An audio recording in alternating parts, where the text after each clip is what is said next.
বৃহস্পতিবার রাতে MV adventure ৯ launch Dhaka থেকে যাত্রী নিয়ে বরিশাল ও ঝালকাঠির উদ্দেশ্যে যাত্রা করে। অন্যদিকে এমভি জাকির সম্রাট ৩ লঞ্চটি ভোলা থেকে যাত্রী নিয়ে যাত্রা করে ঢাকার উদ্দেশ্যে। রাত আনুমানিক ১:৩০টার দিকে চাঁদপুর সদরের হরিণা এলাকায় পৌঁছলে ঘন কুয়াশায় দুই লঞ্চের মধ্যে ভয়াবহ সংঘর্ষ হয়।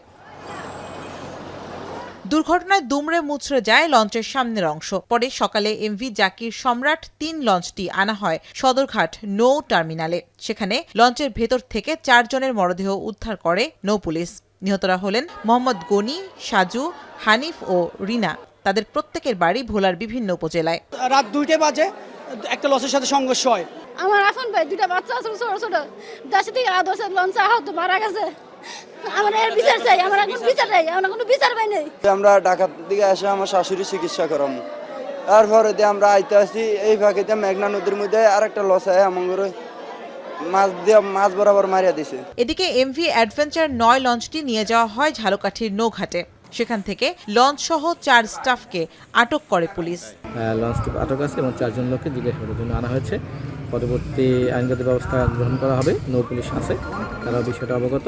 শুক্রবার বেলা ১টার দিকে সদরঘাটে যান নৌ পরিবহন উপদেষ্টা। এ সময় নিহতের পরিবারের প্রতি সমবেদনা জানিয়ে প্রত্যেক পরিবারকে ১.৫ লাখ টাকা করে আর্থিক সহায়তার ঘোষণা দেন তিনি।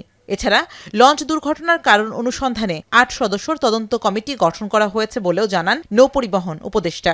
নদীপথে দুর্ঘটনা ঝড় তুফানের মধ্যে পড়তে পারে, কিন্তু একটা আরেকটাকে যেভাবে দেখলাম মেরেছে, তাতে মনে হলো যে যে চালাচ্ছিল হয় সে ঘুমিয়ে গেছিল অথবা অন্য কাউকে দিয়ে চালাচ্ছিল, যেটা আমি দেখে মনে হলো। কিন্তু ইনকোয়ারি ছাড়া সঠিক নির্ণয় করা যাবে না।